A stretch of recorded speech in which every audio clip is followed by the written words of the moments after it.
आज मैं आपको इखलाक पे दरस देना चाहता हूँ। नबी पाक सल्लल्लाहु अलैहि वसल्लम ने एक दिन एक शख्स से कहा कि दुनिया में सबसे बेहतर इंसान वही है जिसका इखलाक अच्छा है। तो मैं आपको बताऊं कि इखलाक जो है ये क्या है, या इखलाक की क्यों ज़रूरत है। इखलाक की 3 किस्में हैं। इखलाक की कितनी किस्में हैं? इखलाक की 3 किस्में हैं। और सबसे पहली जो किस्म है उसे हम कहते हैं इखलाक हसना। क्या कहते हैं? इखलाक हसना। और उसकी दूसरी किस्म जो है उसे हम कहेंगे इखलाक करीमा। इखलाक करीमा। और उसकी तीसरी किस्म जो है इखलाक की, उसे हम कहते हैं इखलाक अज़ीमा। उसे क्या कहते हैं हम? इखलाक अज़ीमा। अब मैं इनकी तीनों की वजाहत करता हूँ और ये तीनों क्यों ज़रूरी हैं। जो इखलाक हसना है वो ये है कि आप हर एक के साथ अच्छे तरीके से पेश आएँ। आप हर एक के साथ अच्छे तरीके से पेश आएँ। अगर वो आपके साथ अच्छे तरीके से पेश नहीं आता तो उसके बावजूद आप अफू और दरगुजर करें, उसे बुरा भला ना कहें। इसको हम कहते हैं इखलाक हसना। यानी ना आप किसी की बुराई करें ना किसी की अच्छाई करें, उसकी अच्छाई ना करें अगर जो आपके साथ बुरा कर रहा है। उसके बाद इखलाक की दूसरी किस्म है इखलाक करीमा।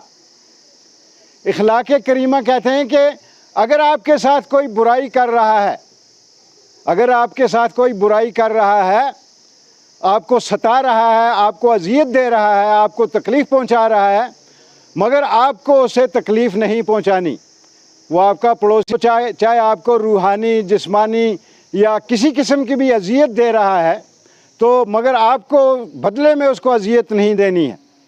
आपने इखलाक करीमा से उसे पेश आना है और इसे हम कहते हैं इखलाक करीमा।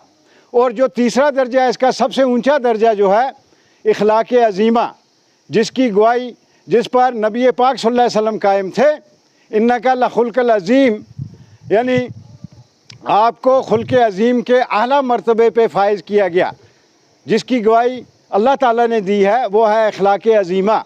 और इखलाक अज़ीमा क्या है? वो ये है कि चाहे जितना भी आपके साथ कोई बुरा करे आप उसके साथ अच्छा करो। एक तो होता है अगर कोई आपके साथ बुराई करे तो आप उसके साथ बुराई न करो, इसको हम इखलाक करीमा कहते हैं। लेकिन इखलाक अज़ीमा ये है कि अगर आपके साथ कोई बुराई करे, अगर आपके साथ कोई बुरा करे तो आप उसके साथ अच्छाई करो। जिस तरह आपने देखा कि हमारे नबी पाक सल्लल्लाहु अलैहि वसल्लम जब ताइफ में पहुँचे तो उनका इस्तकबाल पत्थरों से किया गया, मगर उन्होंने किसी के लिए बुराई नहीं की, किसी के लिए बद्दुआ नहीं की। और फिर जब जिन लोगों ने आपको घर से निकाला था, अपने घर से निकालना कोई मामूली बात नहीं है। जिस घर में आदमी पैदा होता है, जहाँ उसके माँ बाप की ज़मीन होती है, विरासत होती है, लोगों ने, दुश्मनों ने वहाँ नहीं रहने दिया। और जब फिर आप एक फातेह की सूरत में, एक काबिज़ की सूरत में वापस मक्का में आए तो उन सब लोगों को माफ़ कर दिया। यही होता है खुल्क अज़ीमा। इसी को हम कहते हैं कि अगर आपके साथ कोई कितनी भी बुराई करे तो आप उसके साथ बुराई न करो, बल्कि आप उसके साथ अच्छाई से पेश आओ। यही मर्तबा है, यही रुतबा है इंसानियत का आला रुतबा। और इंसानियत जो है, ये चीज़ें आप कहाँ से सीखोगे?